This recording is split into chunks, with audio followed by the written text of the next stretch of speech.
بسم اللہ الرحمن الرحیم۔ السلام علیکم ورحمۃ اللہ وبرکاتہ۔ میں آپ کا معالج حکیم راشد محمود علوی۔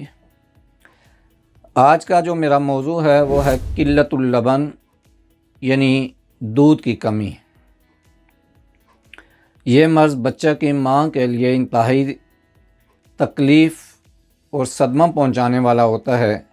جب اس کا بچہ دودھ کے لیے روتا اور بھوک سے بے تاب ہوتا ہے اور وہ بار بار اسے اپنے پستان کے ساتھ لگاتی ہے مگر اسے سیر نہیں کر سکتی، جس کی وجہ سے بچہ دبلا اور کمزور ہو جاتا ہے۔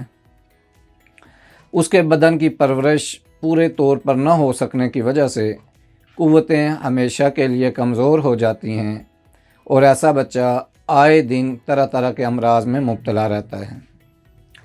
اس کے چند ایک اسباب بھی آپ کے سامنے رکھتا ہوں۔ بدن میں خون کی پیدائش کا ضرورت سے زیادہ کم ہونا، یعنی کسی بھی حادثے کی وجہ سے یا کسی وجہ سے جسم سے خون بہت زیادہ نکل جانا، غم و غصہ، رنج و فکر، دودھ پلانے کے زمانے میں مباشرت کی زیادتی، گرمی کے موسم میں آگ کے زیادہ قریب بیٹھنا، یہ بھی اس کے اسباب میں شامل ہیں۔ ناظرین، علاج ہمیشہ اسباب کے مطابق ہونا چاہیے۔ اگر گرمی کی زیادتی کی وجہ سے ہے تو اس کا علاج ہو، خشکی کی وجہ سے ہے تو اس کا علاج ہونا چاہیے، اور اگر کمزوری وغیرہ کی وجہ سے ہو تو اس کے مطابق علاج ہو۔ یہ جو نسخہ میں بتانے جا رہا ہوں انشاءاللہ یہ خشکی کی وجہ ہو یا کمزوری کی وجہ سے ہو تو انشاءاللہ اس سے بہت جلد افاقہ ہوتا ہے۔ بہت زبردست قسم کا یہ نسخہ ہے، نوٹ فرما لیں۔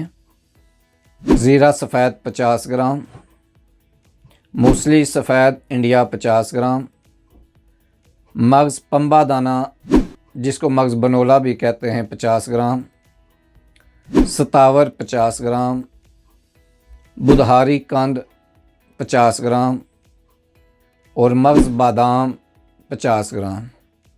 یہ ساری چیزیں ہم وزن لینی ہیں، جتنی بھی مقدار میں لے لیں، ان کو پیس کے صفوف بنا لیں اور ایک بڑا چمچ صبح و شام دودھ کے ساتھ استعمال کریں تو انشاءاللہ اس سے بہت جلد افاقہ ہوگا اور دودھ کی کمی ہے جو ہے وہ پوری ہوگی اور بچہ سیر ہو جائے گا۔ اس کے علاوہ ماں کو چاہیے کہ وہ ہفتے میں ایک دفعہ اوجری اور پائے کا استعمال لازمی کرے، اور کسی بھی دایا سے یا کسی بھی عورت سے وہ اپنے جو پستان ہے، اس کی جو بیک سائڈ ہے یعنی کندھے سے کمر کے درمیان والا جو حصہ ہے اس کی مالش کروائے تو اس سے بھی دودھ اترتا ہے اور دودھ کی کمی پوری ہوتی ہے۔ اس کے علاوہ لیکوریا وغیرہ جو ہے اس کی زیادتی کی وجہ سے بھی دودھ میں کمی ہوتی ہے، لہٰذا مرض کے مطابق علاج ہو تو انشاءاللہ بہت جلد مریض صحتیاب ہو جاتا ہے۔ اپنی صحت کا خیال رکھا کریں۔ صحت کے حوالے سے کسی بھی قسم کی کوئی پرابلم ہو تو میرے مکتب پہ تشریف لا سکتے ہیں، اور آنے سے پہلے اپائنٹمنٹ لینا ضروری ہے تاکہ آپ زحمت سے بچ سکیں۔ نیکسٹ ویڈیو تک کے لیے اجازت چاہتا ہوں۔ اللہ حافظ۔ السلام علیکم ورحمۃ اللہ وبرکاتہ۔